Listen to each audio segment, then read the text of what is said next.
मौनी अमावस्या की पूर्व संध्या पर प्रयागराज महाकुंभ में पधारे समस्त श्रद्धालुओं के लिए मैं अशोक शाकाहार आत्मीय वंदन अभिनंदन करता हूं एवं उनके लिए साधुवाद प्रेषित करता हूं। जैसा कि हम सभी देख रहे हैं, जान रहे हैं कि वर्तमान समय में चारों ओर संपूर्ण भारत ही नहीं वरन संपूर्ण विश्व में हमारा एक प्रयागराज की गूंज संपूर्ण विश्व में गुंजायमान हो रही है। यहाँ पर लाखों लाख करोड़ों श्रद्धालु प्रतिदिन पहुँच रहे हैं। श्रद्धा का वह अमृत कलश जो कभी भूलाया नहीं जा सकता। लेकिन यहाँ पर कुछ ऐसी भी घटनाएं घटित हो रही हैं जिसको देखकर बहुत दुख होता है। हमारे अपने जितने भी साधु संत हैं, जितने भी हमारे श्रद्धालु वर्ग हैं, जितने भी हमारे आयोजक प्रायोजक लोग हैं, उनके लिए भी थोड़ा सा विचार करना चाहिए। इतिहास साक्षी है, हम सभी जानते हैं कि जो हमारे रामायण के लिखने वाले हैं वाल्मीकि जी,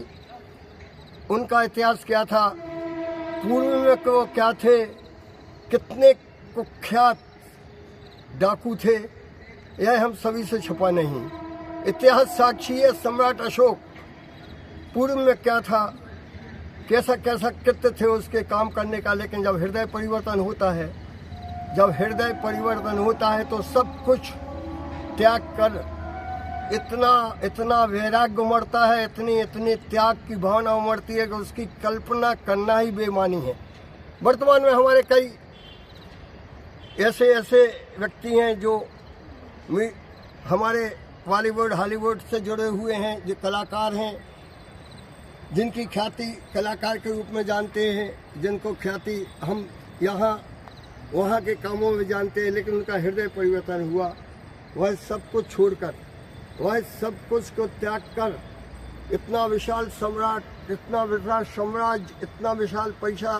धन, लोभ, लालच सबका त्याग कर, अपने परिवार को त्याग कर, यदि उनके भाव यदि यहाँ अध्यात्म की ओर हुए हैं, यहाँ पर आने के हुए हैं, हमारे सनातन धर्म को अपनाने के हुए हैं, तो उनके ऊपर आरोप प्रत्यारोप करना बिल्कुल बेमानी है। चाहे वह ममता कुलकर्णी हो या अन्य कोई एक्ट्रेस हो या एक्टर हो या फिल्मी दुनिया के अलावा कोई भी कहीं से भी आया हो, यदि उसका हृदय परिवर्तन हुआ है, यदि उसने सब कुछ त्याग किया है, 10 15 साल तक त्याग करने के उपरांत अपने गुरु के समक्ष, उनके गुरु के मार्गदर्शन में एक अपना महान कार्य किया है, उस पर आरोप लगाना मेरी व्यक्तिगत समझ से तो बिल्कुल गलत है।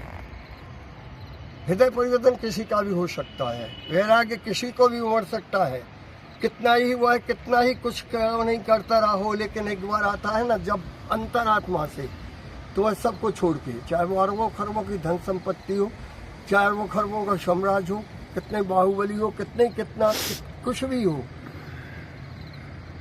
जरूरी नहीं कि आप 100 साल से कर रहे हैं तो क्यों नहीं हुआ, कोई 50 साल से कर रहा क्यों नहीं हुआ, कोई 10 साल किया तो क्यों हो गया, नहीं, इसमें कोई समय सीमा का नहीं है। जिसको जब जैसा होता है वैसा ही होता है। उसके पीछे भी मेरा तो एक कहना है, जितना मैंने जाना समझा, पूर्व जन्म के कई जन्मों के इसमें प्रतिफल, इसका कहें कि उसके जो पुण्य हैं, वर्गना है, वे सब समाहित होती हैं, तभी कोई इतने बड़े पद पे पहुंचता है। वैराग्य का पथ कोई छोटा मोटा मार्ग नहीं होता, चाहे हमारा सनातन धर्म हो, जैन धर्म हो, कोई भी धर्म हो, उसमें परीक्षाएं गुरु लेते हैं। गुरु देखते हैं शिष्य की क्या है, उसके कितनी भावना है, कितना वैराग्य है, कितना उसमें वो गुरु वही समझ सकते हैं। हम और तुम नहीं, हम और तुम तो केवल देख सकते हैं, यहाँ वहाँ की बातें कर सकते हैं, आरोप प्रत्यारोप कर सकते हैं, लेकिन गुरु परीक्षा लेता है। और मैं फिर कहता हूँ कि कोई भी ऐसी बात ना हो जिससे हमारा यह पावन पुनीत अवसर, यह हमारा महाकुंभ के लिए भी किसी प्रकार का कोई भी व्यवधान आए, कोई भी हो, यदि कोई भी आता है धर्म परिवर्तन करता है या किसी को वैराग उमड़ता है या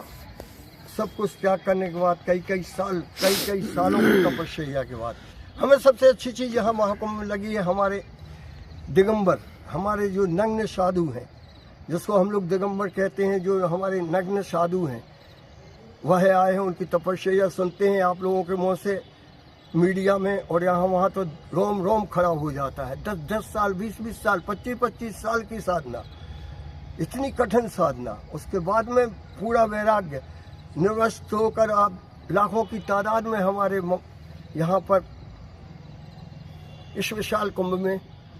प्रयागराज के महाकुंभ में, इस त्रिवेणी में वह डुबकी लगा